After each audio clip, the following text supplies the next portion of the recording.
जय श्री कृष्णा मित्रों। जैसा कि आप सभी जानते हैं कि हर साल पितृपक्ष श्राद्ध आते हैं, लेकिन साल 2024 में पितृपक्ष श्राद्ध कब से प्रारंभ हो रहे हैं और पितृपक्ष श्राद्ध में हमें क्या नहीं करना चाहिए, वह क्या करना चाहिए। मित्रों, आज के इस वीडियो में आप जानेंगे कि श्राद्ध पक्ष में अपने पितरों की संतुष्टि हेतु तथा उनकी अनंत तृप्ति हेतु, उनका आशीर्वाद प्राप्त करने हेतु प्रत्येक मनुष्य को अपने पितरों का श्राद्ध अवश्य करना चाहिए। दोस्तों, पितृपक्ष के बारे में आप कितना जानते हैं?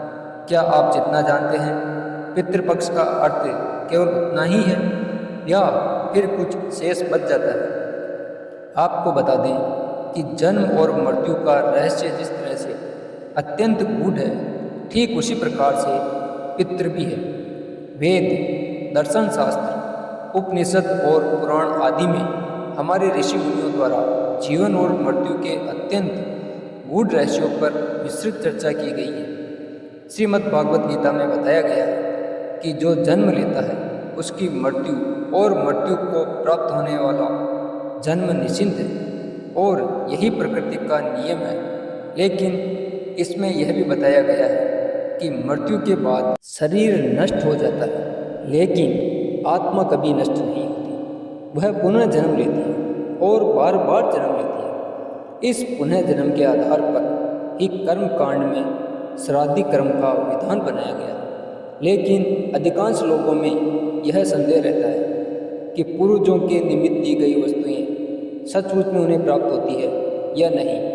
ऐसे कई तरह के सवाल लोगों के मन में चलते हैं, जिनका सीधे तौर पर उत्तर देना शायद संभव नहीं है। ऐसी कई बातें हैं जिनका प्रमाण न मिलते हुए भी उन पर विश्वास करना पड़ता है। लेकिन वेद, पुराण, धर्मशास्त्र से लेकर पितृपक्ष में होने वाली विधि आदि से वैज्ञानिक मान्यताएं भी जुड़ी हुई हैं, जिसके बारे में हम सभी को जरूर जानना चाहिए। श्राद्ध पक्ष या पितृपक्ष की शुरुआत 17 सितंबर 2024 से हो रही है, जो कि 2 अक्टूबर 2024 को समाप्त होगी। पितृपक्ष की अवधि 15 दिनों की होती है। मान्यताओं के अनुसार पितृपक्ष में कोई भी शुभ कार्य नहीं होते। पितृपक्ष में विवाह, सगाई, मुंडन एवं उपनयन संस्कार आदि जैसे मांगलिक कार्य करने वर्जित होते हैं। श्राद्ध के दौरान किसी भी तरह के नए बिजनेस की शुरुआत करना भी शुभ नहीं माना जाता है। पितृपक्ष के समय में नए वस्त्र खरीदना वर्जित माना गया। ऐसा इसलिए क्योंकि पितृपक्ष में वस्त्र का दान पितरों के लिए होता है। इस दौरान अन्न और वस्त्रों का दान देने से पितृ प्रसन्न होते हैं और व्यक्ति को समृद्धि का आशीर्वाद देते हैं। पितृपक्ष के दौरान किए गए दान से पितरों का आशीर्वाद प्राप्त होता है।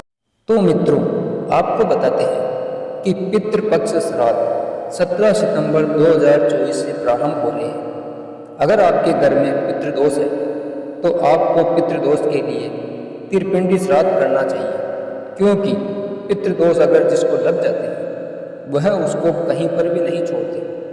पितृ श्राद्ध के अंदर लहसुन प्याज का इस्तेमाल न करें। यह 15 दिन जो होते हैं वह केवल पितरों के लिए ही होते हैं। इसीलिए इन 15 दिनों में जो भी करे वह केवल पितरों के लिए ही करे। इन 15 दिनों में आपको मैं जो उपाय बताने जा रहा हूँ, अगर आपने इन उपायों को कर लिया तो मैं गारंटी लेता हूँ कि आपके घर में परेशानियां खत्म ना हो जाए। तो मुझे कहना, आपको इन 15 दिनों में विशेष काम करने हैं। यह काम उनको भी करने हैं जिनके पितृदोष है और जिनके नहीं है। सबको करना है, क्योंकि एक बार जिसको पितृदोष लग जाता है तो वो उसको कहीं के नहीं छोड़ते हैं, दर दर की ठोकरें खानी पड़ती है। तो सबसे पहले हमें इन दिनों में अपने देवताओं की पूजा करना नहीं छोड़नी है। उनकी पूजा हर रोज करनी है।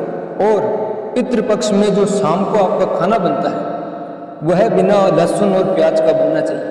और जब आपके पूरा खाना बन जाता है तो उस खाने में से थोड़ा थोड़ा खाना सबसे निकालें और एक गिलास पानी में भर लें और आप अपने घर के पानी के स्रोत के पास या दक्षिण की तरफ आप इस खाने को रख दें। लेकिन ध्यान रखें, इस खाने को ढककर नहीं रखना है, इस खाने को खुला ही रखना है।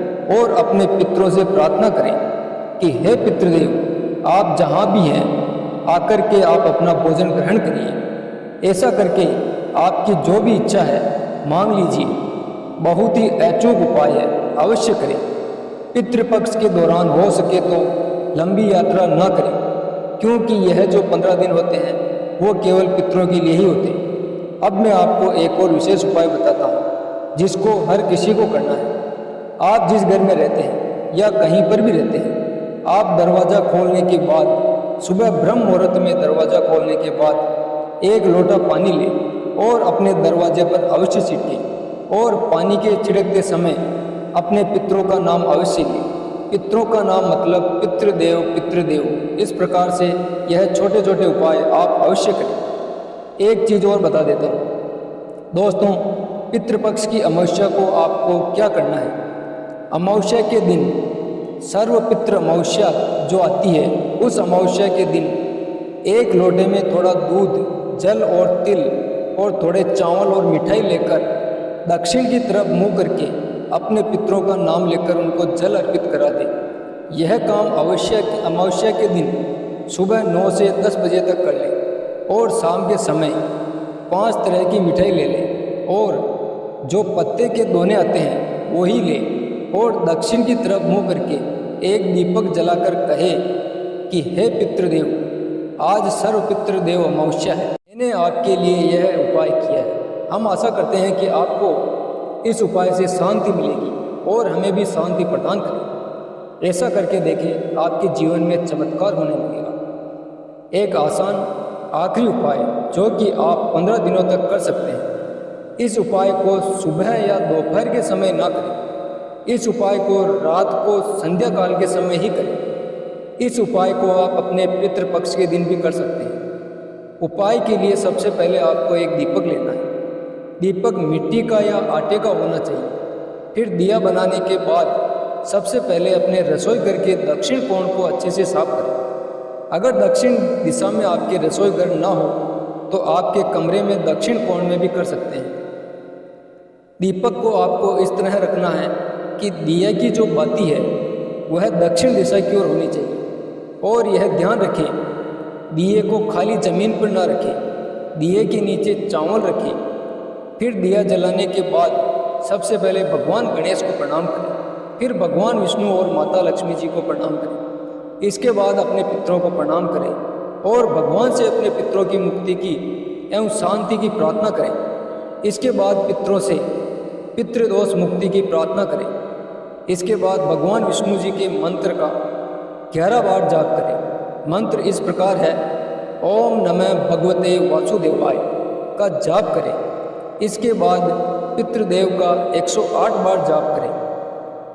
मंत्र इस प्रकार है, ओम पितृदेवता नमः, ओम पितरो देवता नमः। इस मंत्र का जाप आपको 108 बार करना है। मित्रों, आप इस मंत्र का जाप दक्षिण दिशा में मुंह करके करना है, क्योंकि दक्षिण दिशा में पितरों की दिशा होती है। फिर मंत्र का जाप करने के बाद आप अपने पूर्वजों को याद करें। यह उपाय आपके सारे संकटों को दूर करें। यह सब उपाय आप करके देखें। अब आखिरी में उपाय जो आप कर सकते हैं, 17 सितंबर से लेकर 2 अक्टूबर तक इन 15 दिनों तक आप प्रतिदिन सुबह उठकर दक्षिण की तरफ मुँह करके अपने पितरों का ध्यान करें और बोले पितृदेवाय पितृदेवाय, ऐसे करके बोले और उनको प्रणाम करें। यह उपाय सभी परिवार के लोग कर सकते हैं। तो यह थे पितृपक्ष श्राद्ध में करने योग्य उपाय, जो कि आपको पसंद आए होंगे और इनको करने से आपके जीवन में परिवर्तन भी आएंगे। इसी के साथ जय श्री कृष्णा।